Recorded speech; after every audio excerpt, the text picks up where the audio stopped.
I love that Zoom talks to us now. Hey, welcome everyone. It is so great to see you all. I hope you were all healthy and happy and doing okay where you are, both physically, emotionally, mentally. Welcome to this panel discussion brought to you by the Wisdom Seat. And for all intents and purposes, most of us are located in unceded occupied Lenapehoking, which is also known as Philadelphia. And this is a panel discussion on cynicism and magic, intelligence and intuition on the Buddhist path. And this is a particularly exciting book because it's a new book from Shambhala Publishings of Chogyam Trungpa Rinpoche's talks during the early iteration of what is now known as Naropa University. And what's extra special about this one is that it is a brand new editor group. They're called Opening the Dharma Treasury, and they've been trained by longtime editors of Chogyam Trungpa Rinpoche's work. I'm a teacher. I've done a lot of talking already today, so forgive me. We're looking forward to engaging with all of you once again. And I just wanted to take a quick hello. I am Alison Valentin. I'm one of your hosts. Bill Moriarty is our other host. You want to say hi, Bill? Hello. That's Bill. And then Jackie Merrill is our tech host. You want to say hi, Jackie? Hi, she'll be watching out for the chat. All. Yep. She'll be keeping an eye in the chat for us. And we're also joined on the call by a few other folks who have worked on this book themselves. And then, of course, we have our three teachers who will be leading us in discussion tonight. I'm going to pass it over to Bill, who's going to introduce them. Thank you. So I'm going to introduce the three teachers. So you may be familiar. This is David Nichtern is here. And I'm going to read a little bit of our bios here. So David Nichtern was one of the original Western students of Chogyam Trungpa Rinpoche. He's a senior Buddhist teacher who's been practicing and teaching meditation for over 50 years. Somehow, he's the founder and CEO of dharmamoon.com, a mindfulness-based education platform and global community. He is also a Grammy-nominated and Emmy award-winning composer, producer, and guitarist. Michael Carroll is a co-founder of the Wisdom Seat, the author of Awake at Work and The Mindful Leader, and is a teacher in the Kagyu Nyingma Buddhist lineage. He began practicing meditation in 1976 after receiving instruction from his first teacher, His Holiness Chogyam Rinpoche, and graduated Buddhist seminary in 1980 under the guidance of his root teacher, Chogyam Trungpa Rinpoche. And Susan Piver has an international reputation for being an exceptionally skillful meditation teacher. She's been a student of Buddhism since 1995, graduated from a Buddhist seminary in 2004, and was authorized to teach meditation in 2005. In 2012, she founded the Open Heart Project, the world's largest online-only meditation center. So before we get into our discussion tonight, we're going to do what the heart of this is, and we're going to do some sitting practice together. And luckily, Susan has volunteered to give us some meditation instruction, and then we'll do some sitting together. Great, thank you. And I do always like to say that though the Open Heart Project is maybe the world's largest online-only meditation center, it is also the only online meditation center. So it's also the smallest.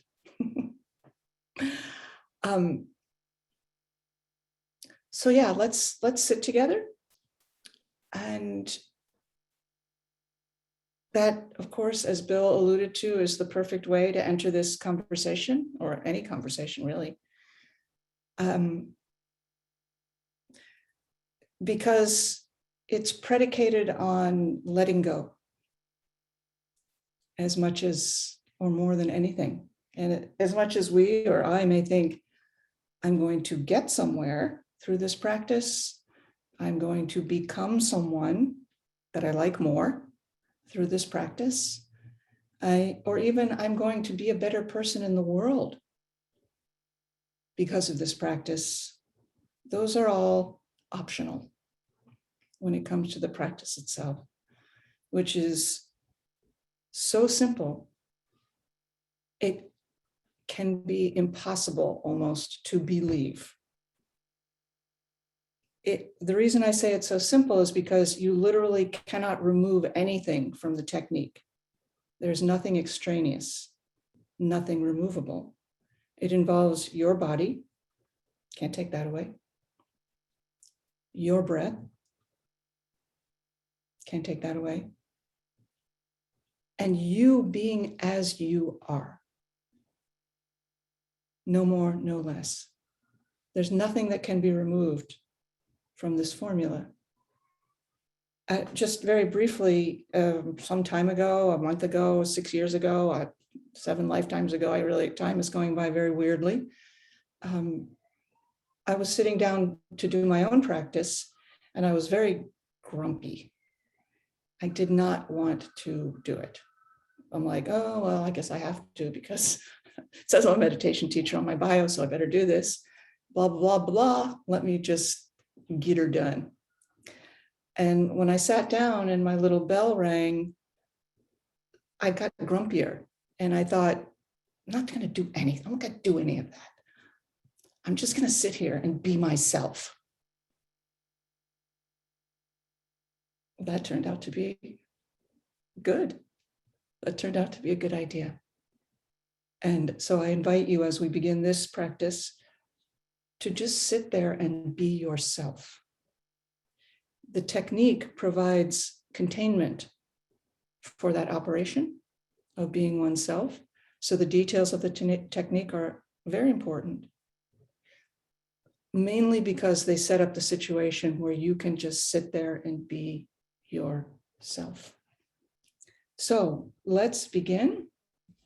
I'll set my timer just so that I don't space out.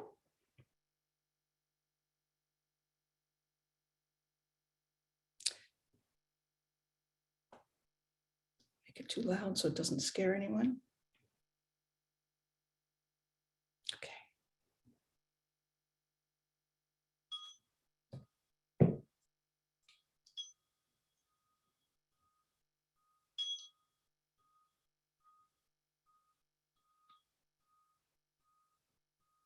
Begin by establishing your posture. You're in a body. This is what's meditating. It's not to be left behind or discounted or ignored. So you know how to do this. Build it from the ground up. The legs can be crossed loosely in front, or your feet can be flat on the floor if you're sitting on a chair or the couch. Kneeling is also good. However you are seated, let yourself feel heavy from the waist down, rooted, immovable. At the same time, you're just sitting there, so it's no big deal. But feel planted from the waist down and from the waist up, because you have this strong ballast root system. From the waist up, you can feel light and spacious and uplifted.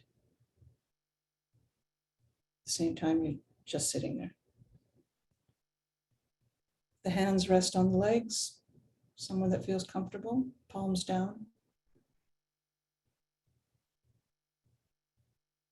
And sit up straight, not rigid, but with a sense of elegance and connection to your own beauty.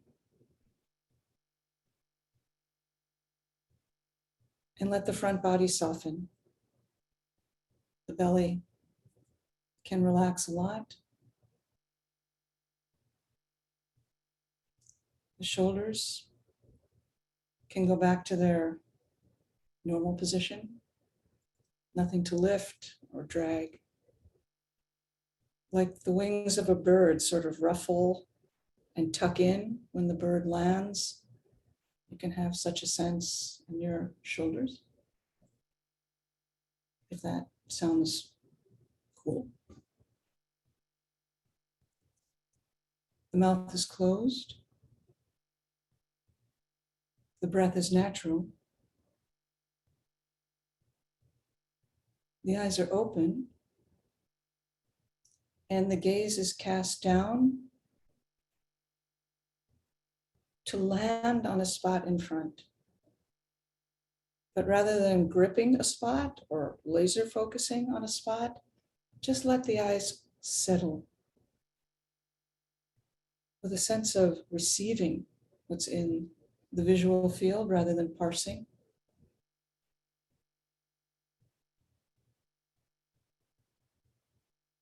And let yourself feel the body breathe. Feel the inhale and feel particularly the exhale. Really give yourself to that dissolve into the space in front. Because we want to do that again, we need an inhale and then a dissolve. At the end of the exhale is a little rest, a little gap. And then the next inhale just happens. I promise. Let that be, and then go with the following exhale.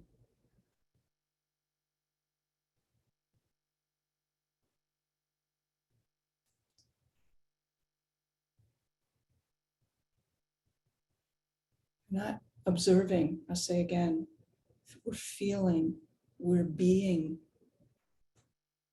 the out breath.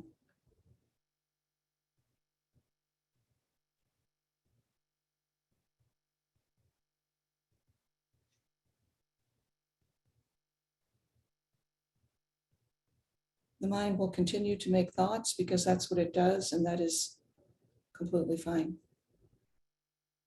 Not a problem. Let your mind be as it is. Busy or sleepy or angry or happy or realized. All of that as it is.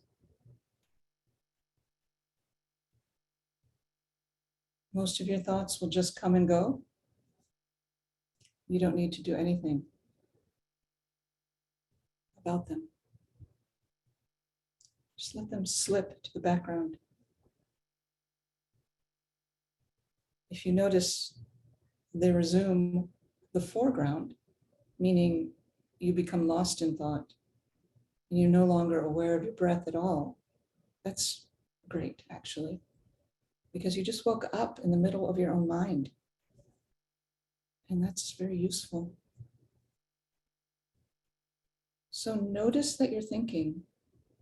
Touch the thought with your attention for a moment. Thinking. And let go.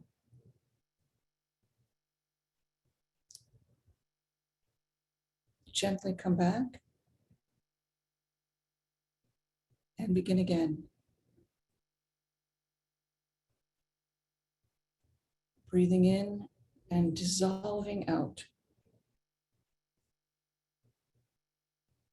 So we'll sit together in silence for a little while until you hear the bell.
Please bring your practice to a close by just letting the technique go.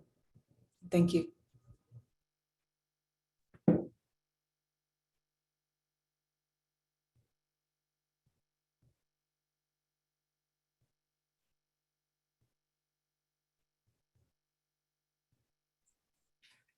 Thank you, Susan. Welcome back, everyone. So we will now commence our panel discussion. You ready, Bill? Yeah. Yeah.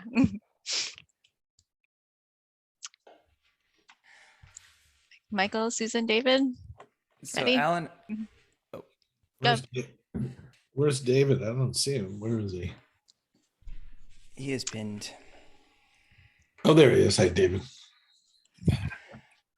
So Al and I read through the book, and I folded a lot of pages and I underlined a lot of things. And so we're gonna sort of have a conversation with Michael and David and Susan, and see how it unfolds.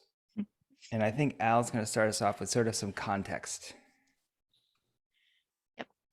Just says this background on the stage, so we are all on the same page. So considering, let's start off with the situation surrounding these talks and what's making them significant, and considering the audience that Trungpa Rinpoche was speaking to. So what was the situation surrounding these talks? What made them significant? And was Trungpa Rinpoche speaking to a general audience or more advanced practitioners? And also considering the lineages of the audiences, did they have a Zen background? Did they have a Shamatha Vipassana background? Did they have no meditation background? What was the book you're talking about? I didn't catch it. Is this one? Cynicism and Magic. Oh, okay. Mhm.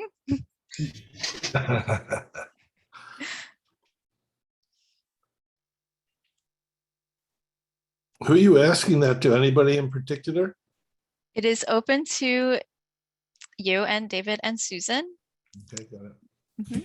David, why don't you jump in on that first, if I may, just, and then Susan and I can follow up. I'd like to hear your perspective. You're on mute, David. There you go. Yeah, so first of all, good evening, everybody, or good afternoon. I know some of you are in Australia and Europe and various places. So whatever time it is for you, good that. And we're very fortunate, I think, to come together in this way. It's kind of amazing when you think about it. But the way that the group of people in hearing these talks the first time was a slightly different way of coming together.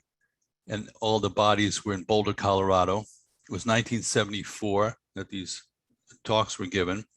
It was the onset of what is now Naropa University, which at the time was just a kind of, as my mom used to say, a twinkle in somebody's eye. It was Trungpa Rinpoche sort of envisioned this possibility of bringing people together. But the first summer, everybody was just camping out. Ram Dass was there. There were quite a few noted suspects there. And it was really the beginning of Rinpoche making a very public presentation of, in a sense, landing the Tibetan Buddhist Dharma into the West. It's a really significant time, and this book, in my opinion, is a compendium of some of the most potent presentations that, if you track them, they're utterly essential to what followed for decades in terms of what we as students were tuning into. So there were, hundreds of people there from all over the place, and definitely I would say the majority would be what we would currently annotate historically as hippies. I think that would have been a large artists. and adventurous kind of people. I would say we were the millennial of our time, and we were hyphenated. Everybody had different interests and was sort of eclectic. And so there were poets there, and there were all kinds of attempts to bring people's minds together around the topic of these basic Buddhist teachings. So I think that's the physical setting.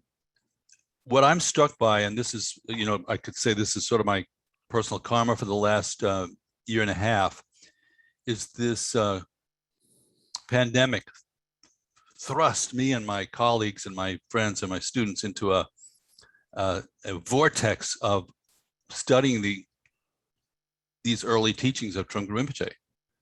That's been a big focus of what some of us have been looking into.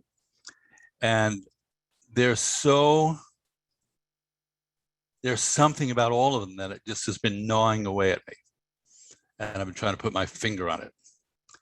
And so I'm going to just share with you, you can, as he used to say, your guess is as good as mine. So we always have that particular premise when we study Buddhism, your guess is as good as mine.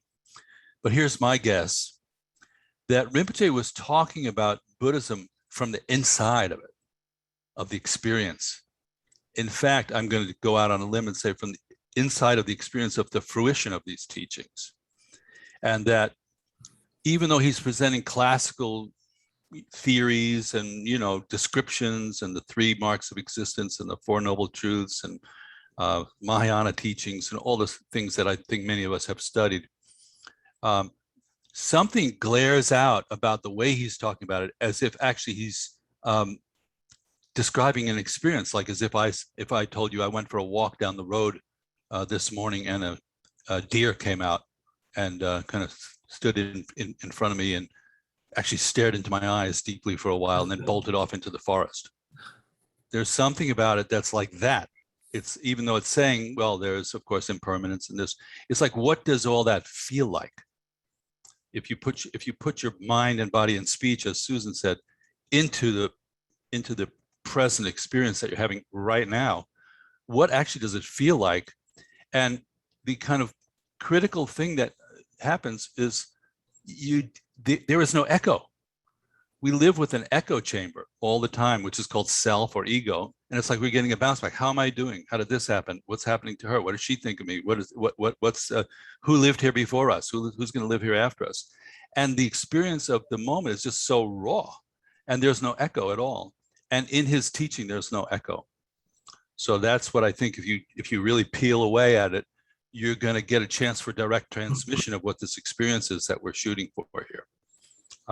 And at the time, it was stunningly raw, direct, and powerful, and also funny, magnetizing, socially, playful. There were all kinds of adventurous people coming together to explore together, and far from him, just trying to download, he was mixing that experience with our experience, and it's pretty outrageous. So if you haven't had a chance to read the book yet, I would just recommend thinking about reading it and knowing you're reading some classical Buddhist teachings for sure. But if you can capture that tone or that aroma of what would the experience of egolessness actually be like, and that this is somebody speaking from the inside of that experience and using the framework of the Buddhist teachings to talk about it or to communicate about it. But what's being directly transmitted is that experience itself. So that's what I wanted to say to start with. I think that's what I wanted to say. Well, I'll just jump in here and give my recollection of the context. I guess I was 21, 22.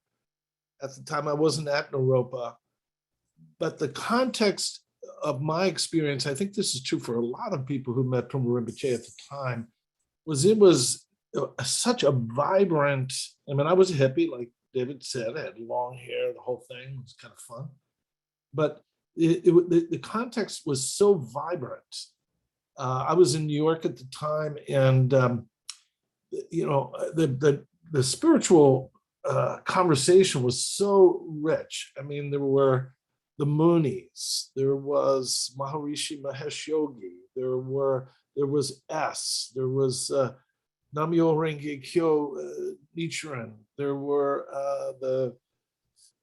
what were the other the Hindus who sang out on the streets. I forget their names right now. Hare Krishna. Hare Krishna. I mean, I could go on and on. There were Zen teachers. There were so many, and I personally just loved going around and getting to know and meet many of these teachers and teachings. And at the same time, I had a draft number to go to Vietnam. There was racism was front and center, at least in many of our lives. It's very clear. There was a lot of hypocrisy in Western culture that was fueling a lot of activism and a lot of intensity. And this was the context in which many of us met Trungpa Rinpoche. And I could go on forever, obviously, having been his student. But I think that one of the key elements that really distinguished Trungpa Rinpoche was he wasn't promising anything. He wasn't promising a thing. And that was so refreshing for me, because everywhere I went, you do this, you become part of that, you're going to get these goodies, and you do this, and you're going to become a better that. And he didn't promise anything. In fact, he said that a promise was more likely a lie, that you were getting tricked. And what he said is instead of a promise, you need to look at your experience. You need to look directly at your experience. And I think David was speaking to that, just that it wasn't a matter of dogma or learn all this stuff. Just look carefully at your experience. That was so refreshing. I cannot tell you how refreshing it was to meet that man at that time with that perspective. And the other beautiful part of it, and I'll throw this to Susan in 2 seconds, was he jumped into our pool rather than asking us to jump into his. We were wild. I know I was. Most of the people that I knew at the time were wild. And Rinpoche said, "Oh, I'll jump into that pool." And he swam with us. And I felt like I was part of a spiritual motorcycle gang. It's like a Bodhisattva motorcycle gang. It was raw and it was beautiful and powerful, but he jumped into our pool and he swam with us. And that, I cannot tell you how refreshing that was. It was just so refreshing. And so he just elevated us that way. So that was the context for me. And I think that was the context at Naropa at the time, that he was willing to jump into our lives. And it was quite beautiful. So I'll throw the ball to you, Susan. Okay, I wasn't there. So I didn't come along till like 20 years later or something. So I never met Trungpa Rinpoche. But I meet him every day. And so my experience of reading this book is not connected to that time. But in listening to you, Michael, and David talk, I see that it's not that far off, especially your phrase, he jumped into our pool. Because what I find with this book, and probably basically everything I've read by Trungpa Rinpoche, as well as very few other teachers, I find that the words themselves are like self-erasing. It's like I read them and then they are erased. I don't remember what I read, but I'm left with something. My own mind is altered. And so even though I wasn't there, and probably most of you weren't there either, the environment extends in a different way. We weren't in the Bodhisattva motorcycle gang, although that sounds awesome. But the meeting of his mind and of your own mind somehow happens. It's quite extraordinary. So that's all I would throw in the mix. Thank you. I have, I'm going to ask a couple content questions.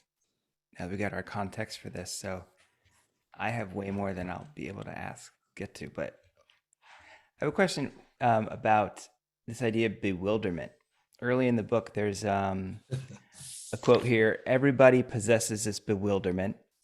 Whether you call it emptiness, openness, or groundlessness, it is always there.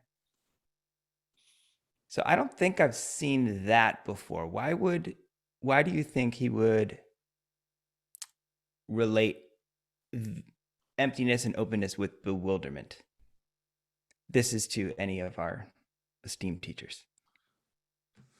Well, let me jump on that real quick and I'll throw it over to David and Susan. Is, you know, what I've experienced, this teaching is so advanced and so simple. And we experience it in the sitting meditation. Well, we experience it all the time, but the sitting meditation really highlights it. Because if you sit long enough and you do the practice, you'll notice that this quality of the mind that keeps checking the situation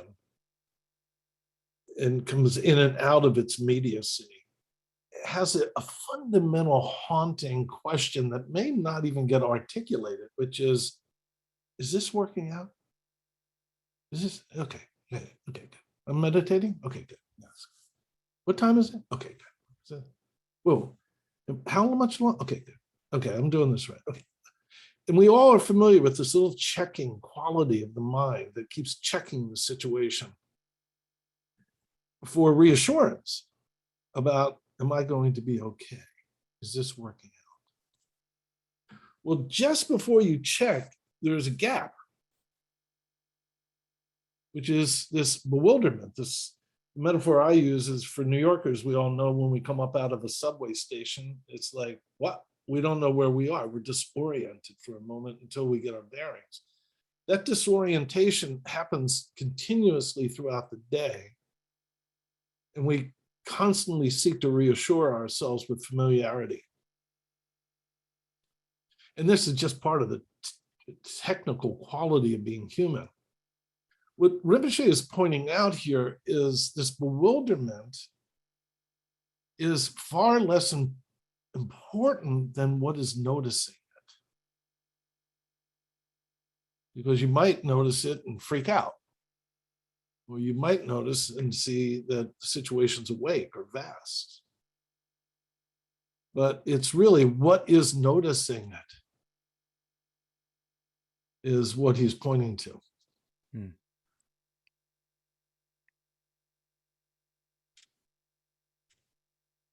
I'll add two, and we're going to have time for questions and conversation. Is that right, Al and Bill? That's what we're doing now. Oh, I mean, question. Okay, but conversation. From everybody? Yeah.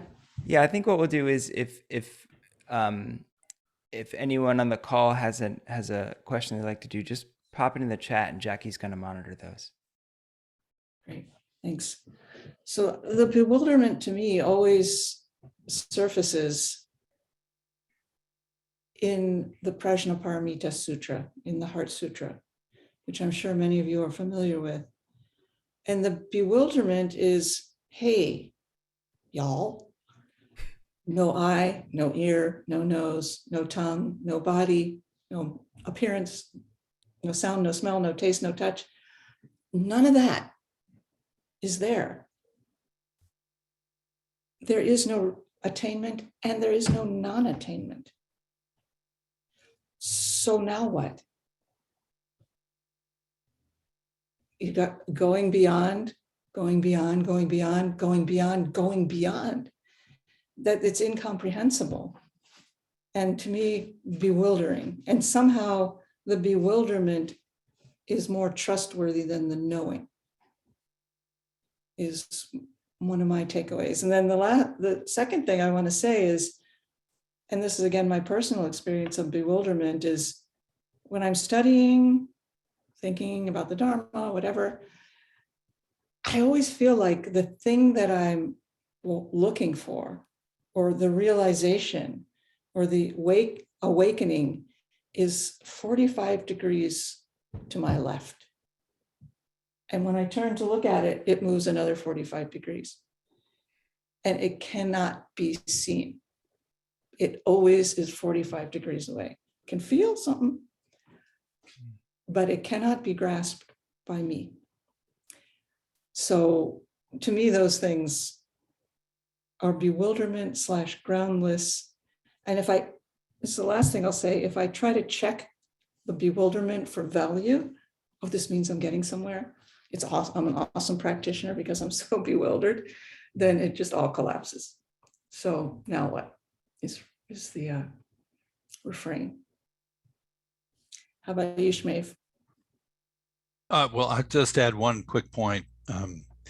In the middle of this, description of the experience of egolessness, which is what I really think is primarily going on here, there's a really zippy and on point, doctrinally accurate representation of some very key Buddhist teachings. So Bill, in response to your question, just doctrinally, bewilderment is the first skandha. So if anybody has studied the skandhas, that's what's being addressed there. And that's just one chapter in this book. You could spend a month on Abhidharma, and it's just like, boop, that's just one chapter in this book. So he was setting the table with hors d'oeuvres, and you were going to come back later and get the full meal. But the skandha is the birth of ego. That's really what you're talking about, the birth of duality. And the beginning of the birth of the duality could be said to be, like what?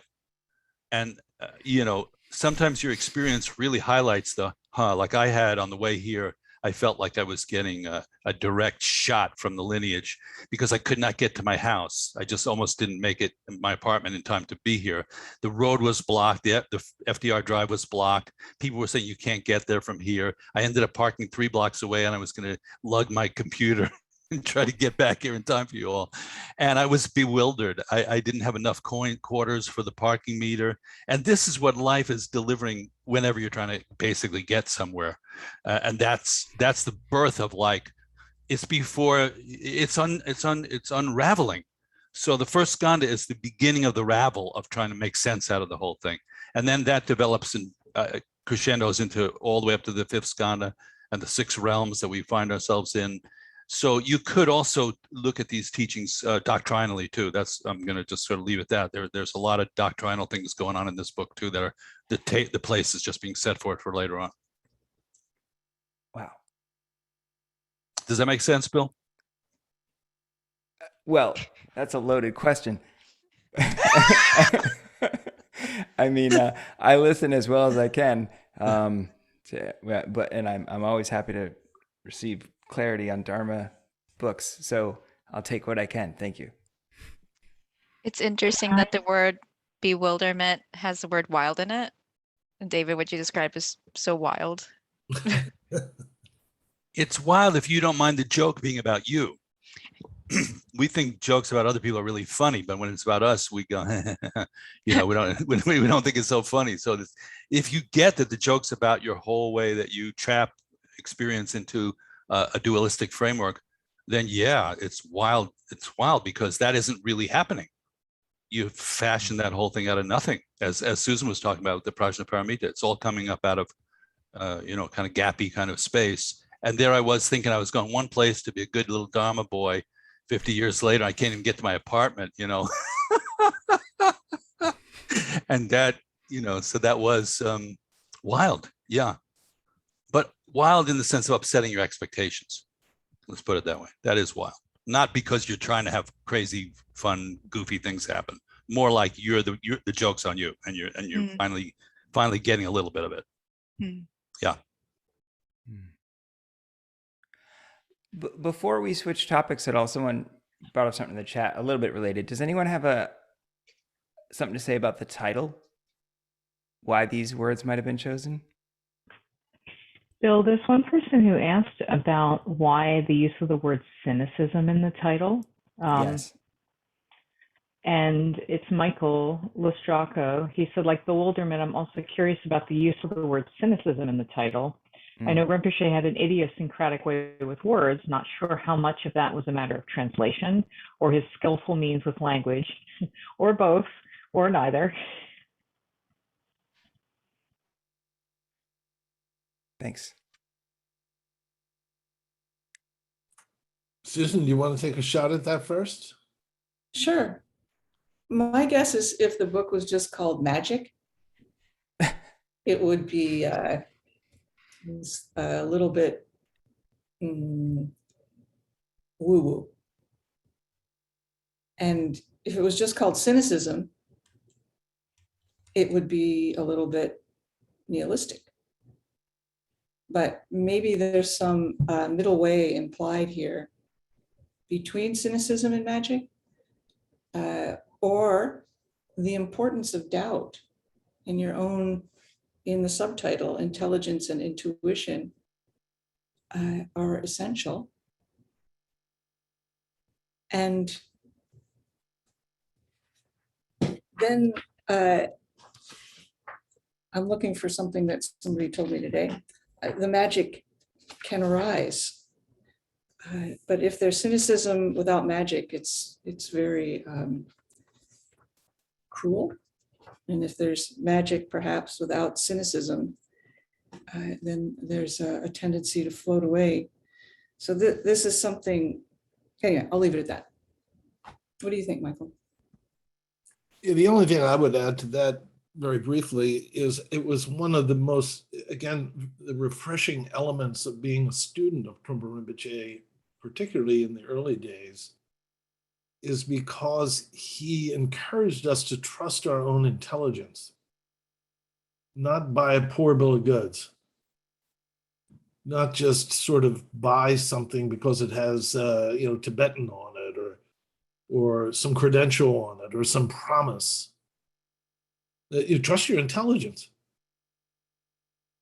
Trust your mind, get to know your mind, get to know your own qualities, and have gained confidence in your own wisdom. And, many students like David, who were closer to Trungpa Rinpoche than I was, often reminded me that Rinpoche had tremendous confidence in his students.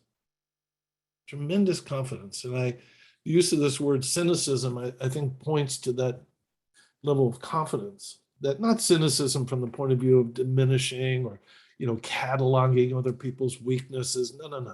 It's not buying your own story and not buying your own projections.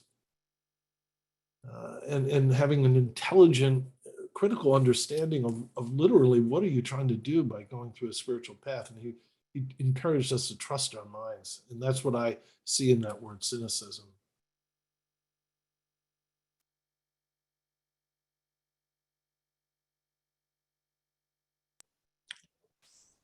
That's well said, Mike.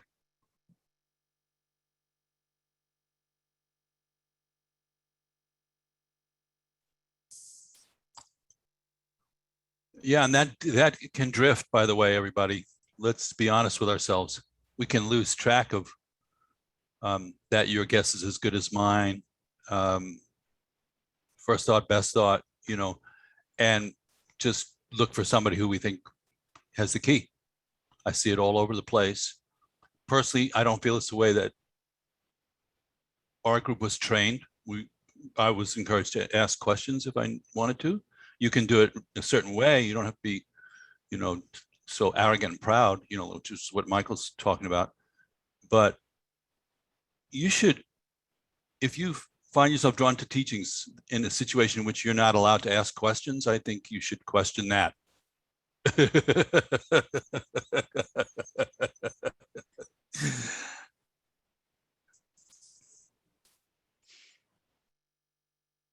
I think this kind of goes into what I think is my favorite chapter in this whole book about the fourth moment.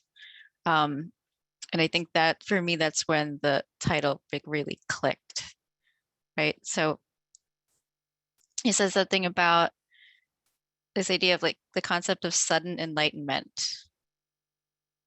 and how,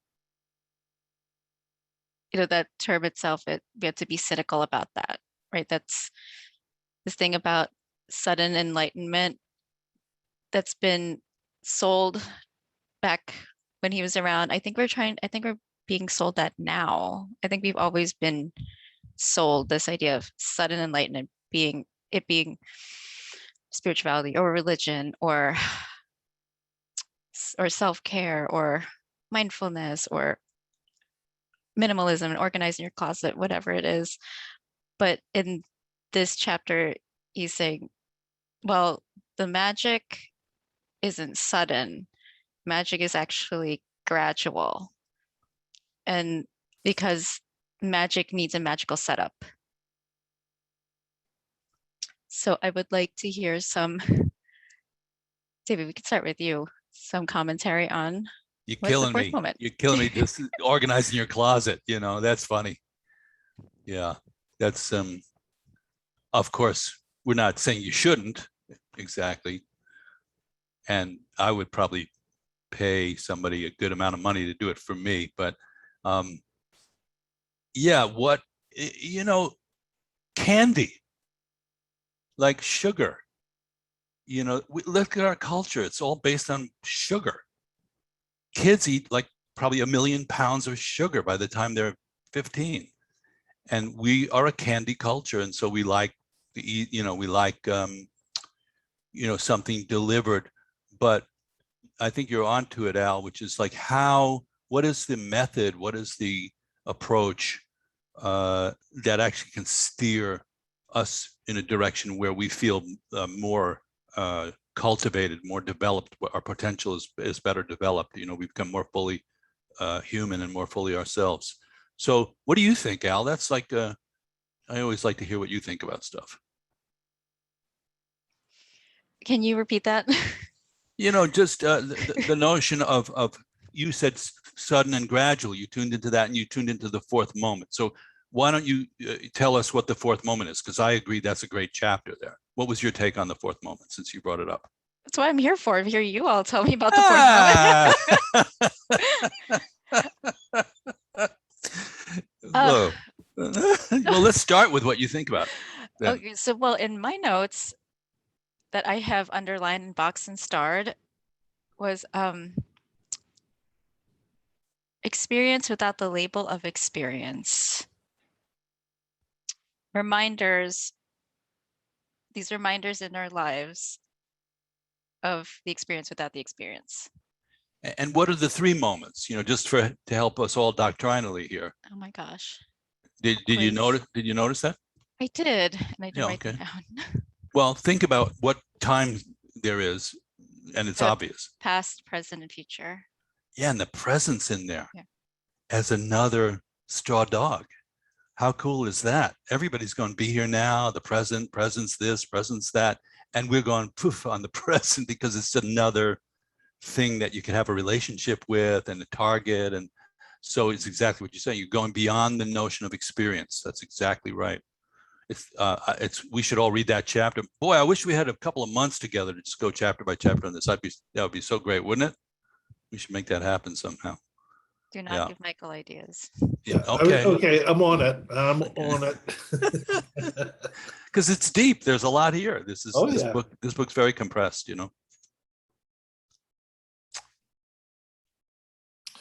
Well, to me, this notion of the fourth moment of magic. Where's Susan? There she is. There's so much to say there, but the one thing that I would accent is how Rinpoche talks about our relationship with the phenomenal world as kind of like a deal, like we're always trying to make a deal. It's like the Mikey show. Like if I can get a job and I can have enough of this, and my children obey me, and my wife doesn't leave me, and my television works, then I can have this other deal, and then it's this impoverished, fundamentally kind of deal-making impoverishment with the phenomenal world. And that in order to experience magic, that whole approach is let go of and dismantled, that impoverishment. And that groundlessness, and frankly, if I remember the text correctly, he said, no security, no security. Groundlessness and no security in your relationship with the phenomenal world, then you discover that there's abundance, unlimited abundance in engaging the immediacy of your world. And that's where the magic occurs, is that when you are able to move into that experience, it's not this sales business deal relationship with I got my car, I got my thing. It's just this immediacy. And the interesting thing about gradual or sudden is it's like discovering that you're in water and you were there all along. It sure feels like it's sudden, but it was happening with or without your permission all along, so it can't be sudden. So there's almost like a cosmic joke to the suddenness of the discovery, so to speak. Michael, this is Molly.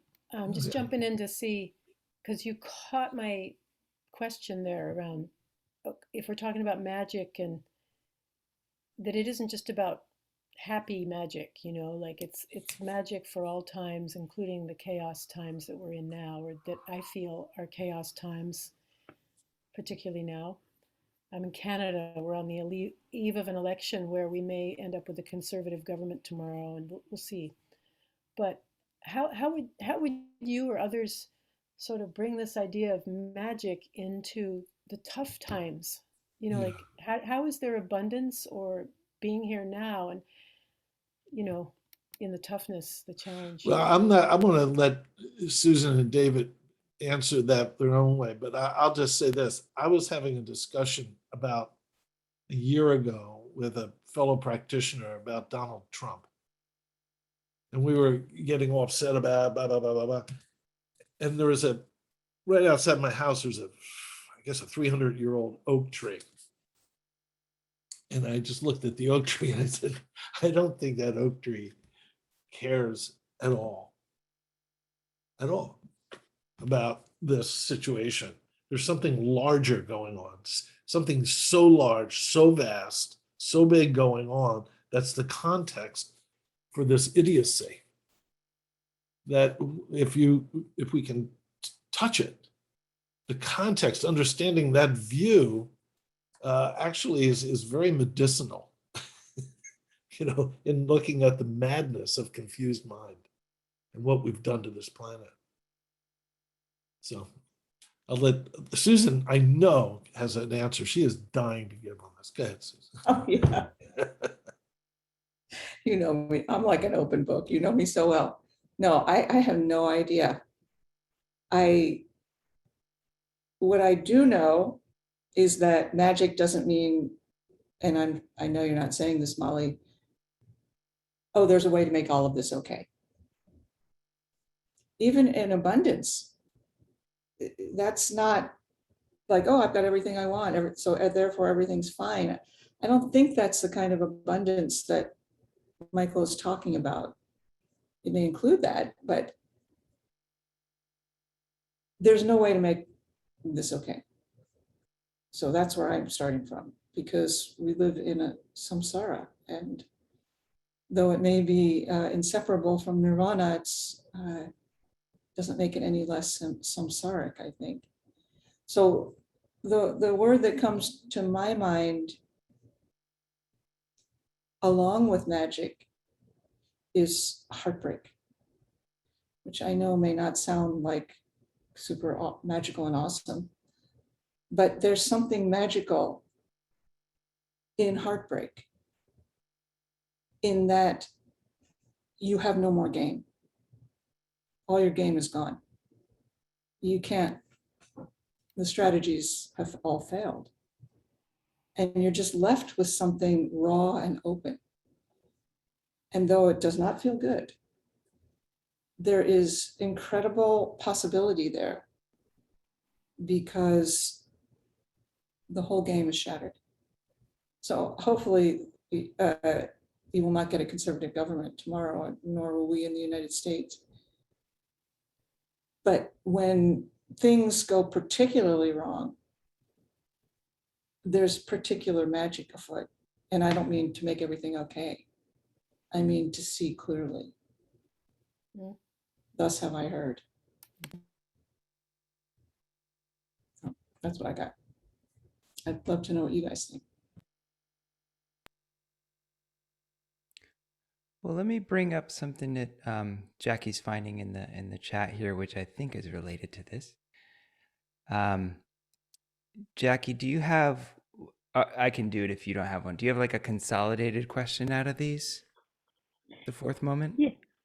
Yeah, there are a few questions in the chat about the fourth moment. I'm going to give you both parts of them because I think they're both really interesting, and I think that it could be a good discussion.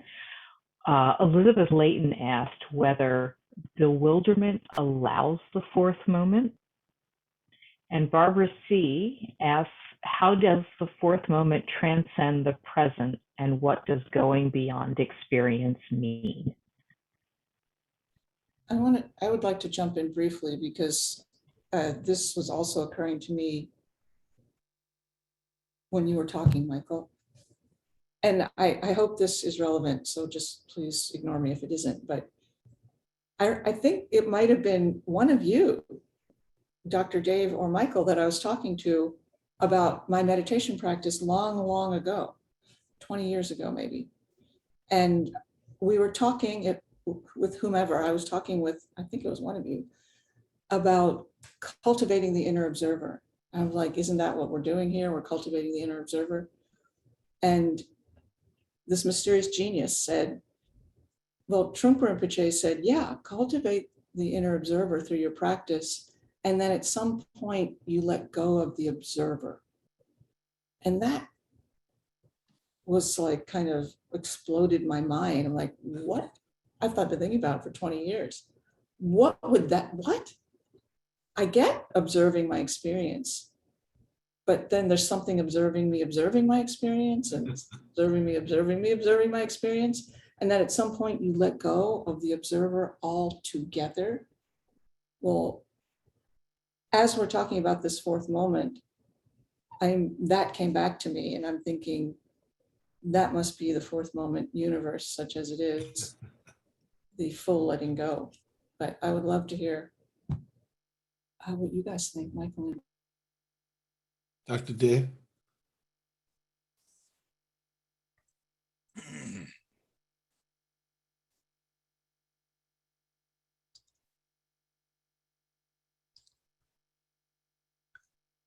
Well, so, these days, I work from first thought, best thought almost all the time.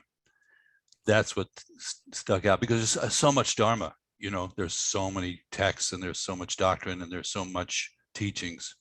So what comes to the top of the pile? There was this magician, he could get a two of clubs to come to the top of the pile every single time. That's like, what's the first thought here? And so I was talking with a student the other day, and this very issue of letting go, it's like we're running away from our own tail. If you could imagine being a rat or a mouse. Well, rat's good, they have a long tail, and you're running to get away from your tail, but it's following you because it's part of you. And that image somehow just really sticks in my mind. We're running to get to a place where we can get away from our own mind, get away from our own confusion, get away from our own experience, because there's something unsettling about the actual experience, like of not being able to get your apartment and ending up parking on a meter on 23rd Street. You want to run from that, but that's what's happening. And if you just let go of that idea of running from your own tail, but there's no conceptual apparatus to do that. So that's the twist. We're in a perfect knot, a Gordian knot that, and also frankly, the good gurus are great at tying those for you, or they'll notice your shoelace untied and tie your two shoelaces together into a knot. That's what your guru friend will do. Says, oh, your shoelace is untied, and they'll bend over and do it for you. And now you get up and now your two shoelaces are tied together in a knot. The knot of eternity, right, Al? The knot of eternity. So, or the knot of Nichternity in this case, So we can't get there from here. That's the irony of it. So I'm just gonna tell one little quick story between the sudden and the gradual schools, and it's kind of not totally relevant, but you'll see.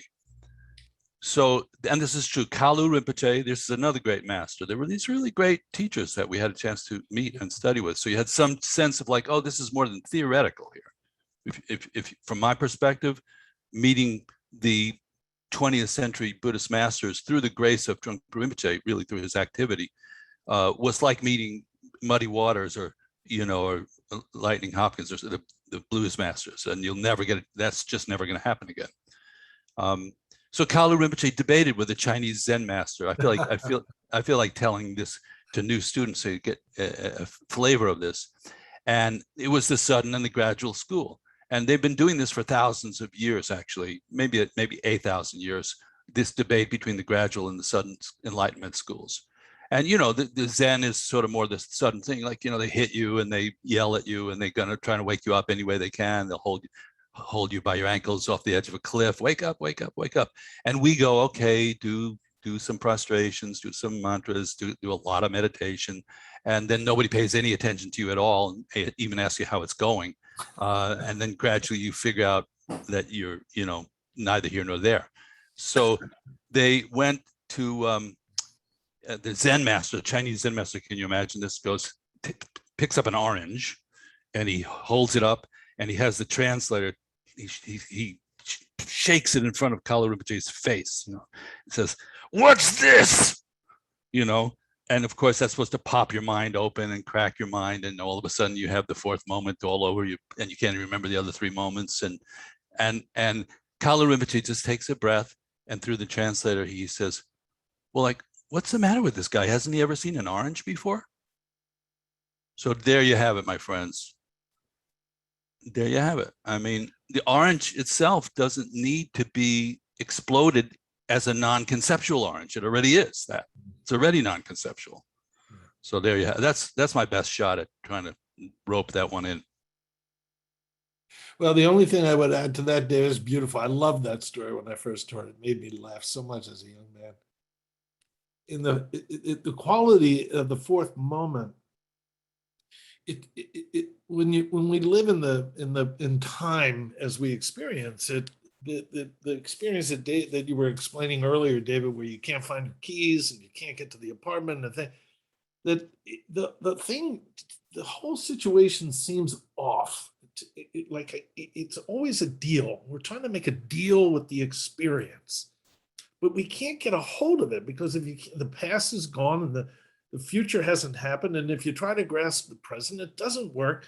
And it's like a juggling things, and you can't find your keys. And there's always this quality of wanting to somehow get a deal.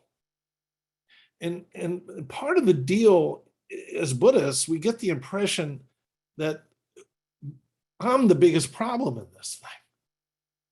Like, I'm in the way. And if at some point I'm going to be able to figure out how to tell my mind to shut up, get out of the way, and I'll be a Buddha, it'll be fantastic. But that doesn't work. That doesn't work either. But the fourth moment occurs where you realize the deal was never necessary to begin with. And not only aren't you the problem, you're the most beautiful expression of the situation. And you just glimpse that the whole thing is happening. It was happening all along. In a profound and vastly, unspeakably profound way. Just rare, precious to be alive and awake, that the situation woke up. And there's no deal required, none whatsoever. It's timeless immediacy. And one final point is, there's always part of another marvelous thing about being Rinpoche's student is, even if he was teaching the most fundamental way to, use toilet paper, blow your nose, comb your hair. I mean, I needed that when I was a knucklehead. Just basic spiritual practices. whenever he was doing that, he always had Ati in there, the most advanced teaching. So I'm not surprised that in these teachings to young students at Naropa, who probably many of them hadn't meditated before, he's teaching the fourth moment. That's very advanced teaching. So he was teaching these advanced teachings at the very, very beginning. And now for us going back and reading them, they're like, oh, I don't even, when you're saying the fourth moment, I was looking at my watch. I mean, once there's no idea what he was talking about at the time. Yeah, there's so many quotes I've underlined in this chapter on the fourth moment. There's in fact, ironically, you begin to find out you can't escape, that life is practicing you. It becomes very real and very obvious. Don't know what that means yet, but it is underlined. Uh-huh.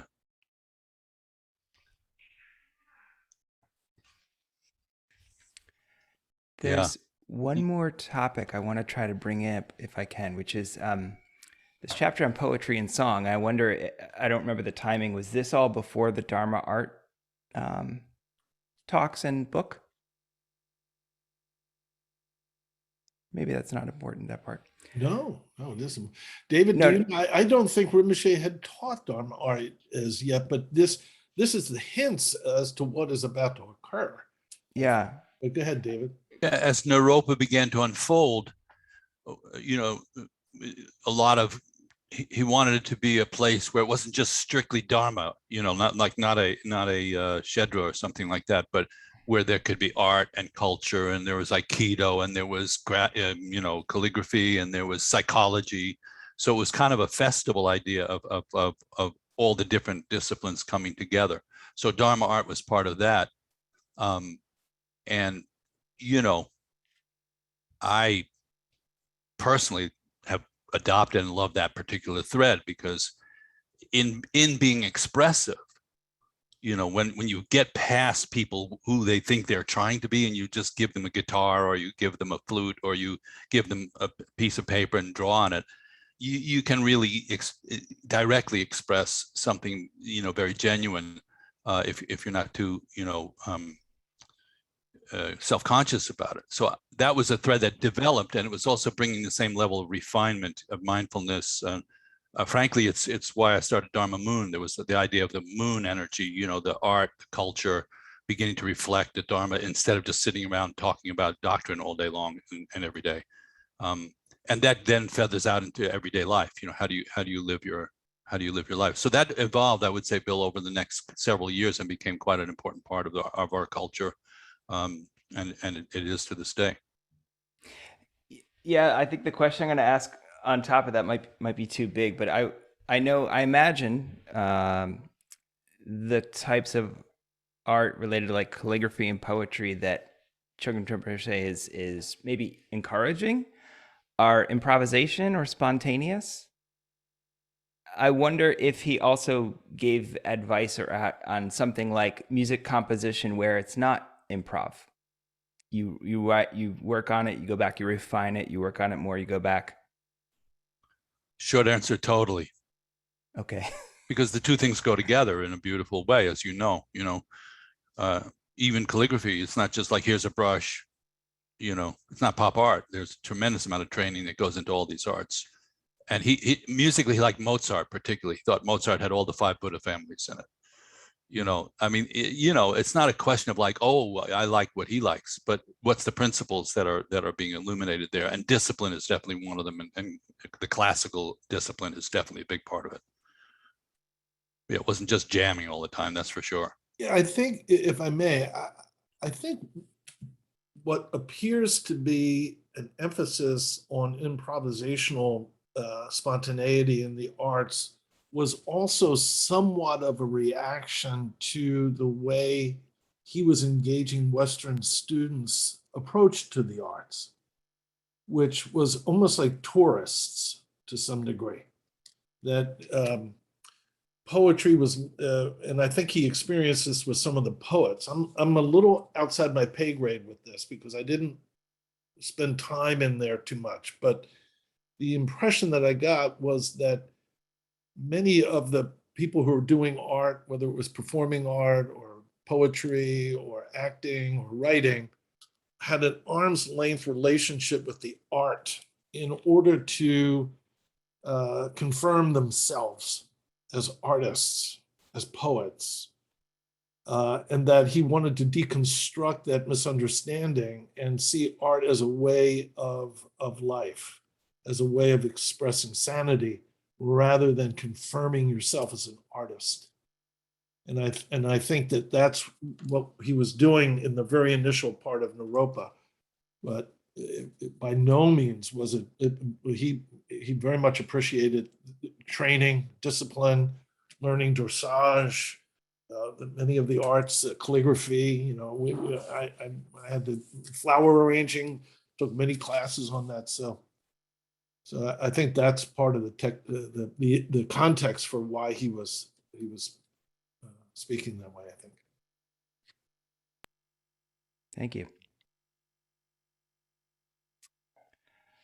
We're getting toward the end of our evenings. Went by quickly. Let me say quickly, we did hit record, and as long as it worked, we'll send out the recording to everybody. Al, would you like to pop in? Absolutely. Susan, Michael, David, thank you so much. And Bill, thank you too. So in our remaining 5 minutes, precious 5 minutes together, I would like to invite our panelists to, in your farewells, to speak about any community offerings you all have. And there was Michael, there was a request in the chat, someone, if you could speak a little bit more about the wisdom seat. Okay. Well, I'll go last if that's okay. Absolutely. Maybe Susan and David can speak first. Shma? Shmir, you go schmirst. Okay.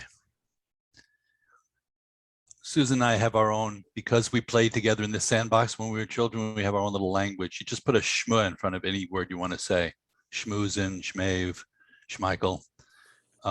So then we know that it's us. It's a secret language, but I just gave away the whole secret. Yikes.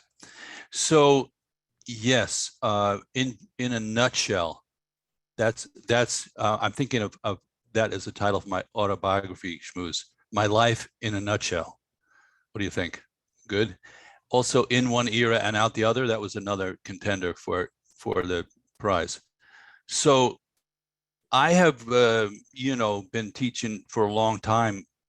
Not really because I have a lot of ambition for it. Actually, that's a funny twist on the whole thing.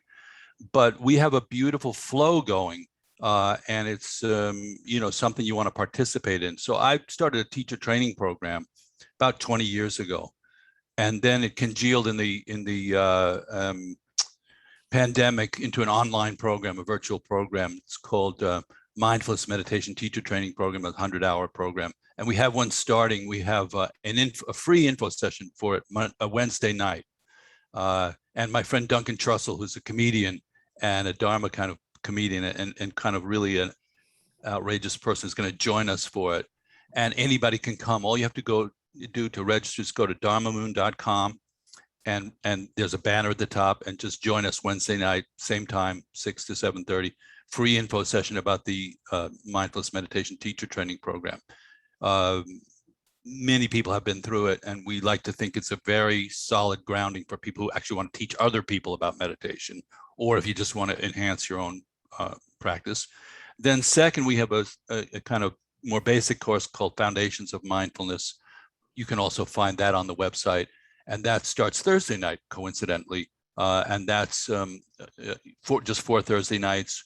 Some of the basic things, we're working with Pema Chodron's books, and just our aim is to get people off the ground or on the ground and started with a kind of legitimate, clear sense of what they're doing. So if you just go to dharmamoon.com, you can tap into those things, but they're coming right up. So I just wanted to mention them. Yeah, thank you. Shmoo? Yeah, so just a couple of things briefly. My online community is called the Open Heart Project. It's openheartproject.com. And I send out a free video series constantly. I've sent out so many free video series. I'm waiting for someone to tell me, stop sending me videos. But the current series is the 3 Yana view. So it's just 3 videos. The last series I did was the 7 characteristics of the Dharmic person. So it's just a video teaching and a short meditation every other week. And again, that's free and a good way to stay in touch, I think. There is, within the Open Heart Project, the Open Heart Project Sangha, which is ongoing. It's a way of practicing and studying together as a Sangha. And last year, our curriculum was the 59 Lojong slogans, which we studied together. And this year, our curriculum is guided by the 4 Dharmas of Gampopa. And then next year, we're planning right now. And the last thing I'll say, and this is only if you have any interest in the Enneagram or if you know what it is at all, but I have annoying interest in it. Most of my friends just walk away when I start talking about it because they're kind of tired of me talking about it. But it doesn't matter. I'm still deeply interested in it. And October 9th, I'm teaching a 2.5-hour workshop, Introduction to the Buddhist Enneagram, which I made up. So take it all. But it examines I'm writing a book right now called The Buddhist Enneagram, and it's very focused on the arcs of transformation that and how to do them. So it's a special passion of mine, and if you have any interest, it's there, October 9th. So thank you. So just a little bit about, thank you, Susan. I just want to say one thing about why David and Susan and I and Al and Bill and others decided to do this wasn't so much just to hear ourselves talk, though this is wonderful hanging out with everybody and practicing. It's also to bring people's attention to this text and this teaching and to encourage people to read the book, study it, and practice what's in that book. And maybe Al, we're going to have to run maybe Matt, we're going to have to do a course of the book at some point, maybe. But I think that's our motivation, is to just make sure that people are aware of this book. And Europa University is going to be doing some additional teaching on it. So please, that's our motivation, is to make sure that we all get to know the teachings in this text. Now, as to the wisdom seed, it's a long story, but essentially, the wisdom seed is it's a group of folks that came together quite organically, but now we have a board. We had to form a board. Now Al's on the board, Bill's on the board. We have we have some online, Matt DeRodio is a co-founder. He leads meditation every Wednesday night. Also, we have retreats now that COVID's beginning to permit us to come together. We practice together. We have a retreat area. And we're probably going to get a little more formal in 2022 in terms of membership and online teaching, et cetera, et cetera. But our impetus was to host teachers. So, on our horizon, if this COVID thing could get together, is Nichtern comes and visits with us and stays here and teaches. He's said that he would do a small retreat with us, which is very difficult to be able to get him to do those things, but he said he would do a small retreat with us. Chogyam Rinpoche, the head of the Nyingma lineage, has come, and he said he'd come back and teach. Ringu Tolku comes and teaches here, as well as people like Judy Leaf and others. So hosting teachers is a big part of our mission. And making sure that students and teachers have an opportunity to be with one another in a good environment and study together and enjoy one another. So that's a big part of our mission. Things that are on the horizon, I guess the main thing I'm most proud of is working with David particularly, but also Susan, is we have a cohort of around, I don't know, Matt, is it 18 people, 12 people? How many people in our teacher training program? About 15, 16. 15, 16 people. So probably somewhere around February, we're going to be establishing very clearly a cohort of teachers, wisdom seed teachers, who are trained by both Susan and David, Matt. I have a little bit to do with it, just a little, to help train these folks.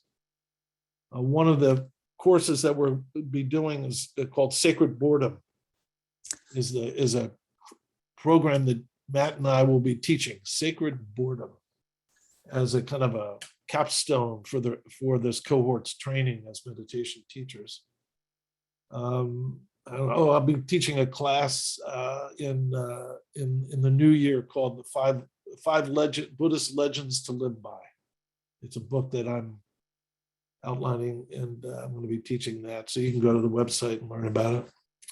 So I don't know, we can go on and on, but that's it. So we're having fun, and everyone's invited. Come and play with us, be part of the Wisdom Seat, and we'll be doing more things like this. So. All right, Al, take it away. Thank you, everybody. Thanks for coming in. So if you need any more information about any of those things that were stated, we're going to write this up and send it out hopefully within 24 hours with links to those programs that were just mentioned, links to the different websites, the link to this recording so you can view it. If you have any other questions about the Wisdom Seat or these organizations, you can reach out to us at the Wisdom Seat and we'll put you in touch with whoever you need. And thank you, everyone, for coming. Thank you, Thank Good everyone. night. Thank you so much, everybody. Thank you, Bye. Wisdom Seed. Yeah, thank you. See you, Susan. See you, David. Bye, everybody. Thank you. Sure. Ira, yes.